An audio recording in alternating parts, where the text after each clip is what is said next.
जिस को आपकी ज़िंदगी से जाना है, जाने दीजिए। जिसको आपको ज़िंदगी में रुकना होगा, वो आपके कहे बगैर रुक जाएगा, इस बात की गारंटी रखिएगा। अब मैं इस बात पर आऊँगी कि जिसको जाना है, ये वो शख्स होता है, जिसे आप अपनी पूरी एनर्जी इन्वेस्ट कर चुके होते हैं। चाहे वो फाइनेंशियल हो, इमोशनल हो, आपका कीमती टाइम हो। अब ये सारी इन्वेस्टमेंट करने के बाद वो शख्स अपनी सारी ज़रूरतें पूरी कर चुका है। उस शख्स ने आपके साथ ये रिश्ता बड़े ही प्रैक्टिकली बनाया था। इस हकीकत को कबूल कर लें। इसका एक सबूत ये है कि अगर उसने आपके साथ ये रिश्ता प्रैक्टिकली ना बनाया होता, तो वो आपके साथ एक बड़े ही डीप कनेक्शन में होता, जहाँ आपको बार-बार समझाने की और बताने की कभी ज़रूरत ना पड़ती, वो आपके कहे बगैर समझ जाता। अब ये शख्स जो है, ये आहिस्ता-आहिस्ता आपका खून चूसता रहता है, आप अपनी सारी इन्वेस्टमेंट इसके ऊपर करते रहते हैं और एक दिन आता है कि ये शख्स आपसे चिढ़ने लग जाता है।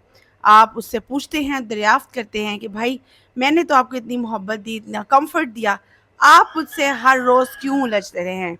याद रखें, अगर एक शख्स बार-बार आपको डिसअपॉइंट कर रहा है, जाने की बातें कर रहा है, धमकियाँ दे रहा है कि मैं तुम्हें छोड़ दूँगा, तो यकीन रखें कि उसने आपके साथ रहना भी नहीं था।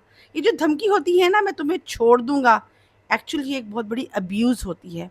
लोग इसका इस्तेमाल उस वक़्त करते हैं जब वो एक्चुअली दिल से बेईमान हो चुके होते हैं। जिस इंसान का दिल बेईमान नहीं है ना आपको छोड़ने के लिए, वो मुँह से ये अल्फ़ाज़ निकालने वक़्त भी 10 बार डरेगा।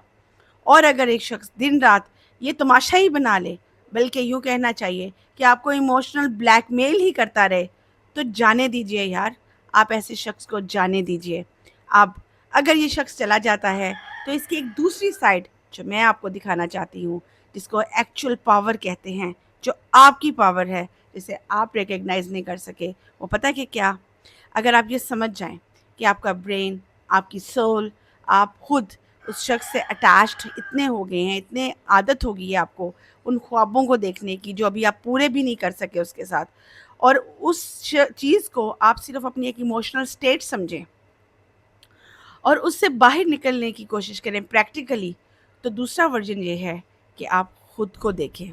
पहले खुद को महसूस करें, खुद से मोहब्बत करें। ये एक आम सा जुमला है, मगर इसकी ख़ास बात ये है कि अगर आप ओल्ड पैटर्न्स को तोड़ देंगे ना अपने माइंड से, तो उस शख्स की मेमोरीज़ भी ख़त्म होना शुरू हो जाएँगी। उस शख्स की दी हुई तकलीफ़ें भी दूर होना शुरू हो जाएँगी। सिर्फ़ बात यहाँ की है, इधर नॉक कीजिए, वो सारे पैटर्न तोड़ दीजिए जो आज तक थे। अब नए पैटर्न्स बनाइए, नई सोच से सोचिए। आएँ हम मिलकर नई सोच से सोचेंगे और अपनी ज़िंदगियों को बदलेंगे, क्योंकि सोच ज़िंदगी बदलती है। सोच आपके फ़ैसले बदलती है और वो फ़ैसले तमाम ज़िंदगी बदल देते हैं और हो सकता है सोसाइटी भी बदल दें। तो सबसे पहले तो आपको खुद को बदलने की ज़रूरत है। पुराने पैटर्न्स तोड़िए, नई सोच से सोचिए। अब आ गई वो पावर, वो पावर पता है क्या? वो पावर है आपकी अपनी सोच। 1 मिनट के लिए वो सारा जो वजूद आपके अंदर है, सोच है, नाम है कि ये मैं हूँ, उसको 1 मिनट के लिए डिलीट कीजिए और सोचिए, जो पेरेंट्स ने आपको नाम दिया, जो सोसाइटी ने दिया, जो उस पार्टनर ने दिया, वो सब डिलीट करके अपनी सोच से सोचें कि आप कौन हैं और आप क्या चाहते हैं। फिर मिलेगी आपको पावर। शुरू में बहुत मुश्किल होगी, लेकिन जब आपको अपना मकसद हासिल होने लग जाएगा, तो सब भूल जाएगा। तो ग्रो कीजिए, पैसा कमाइए, लग्ज़री कमाइए, यही इस दौर की सबसे बड़ी हकीकत है और यही सबसे ज़रूरी चीज़ है। फिर ऐसे 10 पार्टनर आपको रास्ते में मिलेंगे। अगर आपको मेरा पैगाम पसंद आया हो, तो आप इसको शेयर कीजिएगा, हो सकता है किसी और को भी इसकी ज़रूरत हो।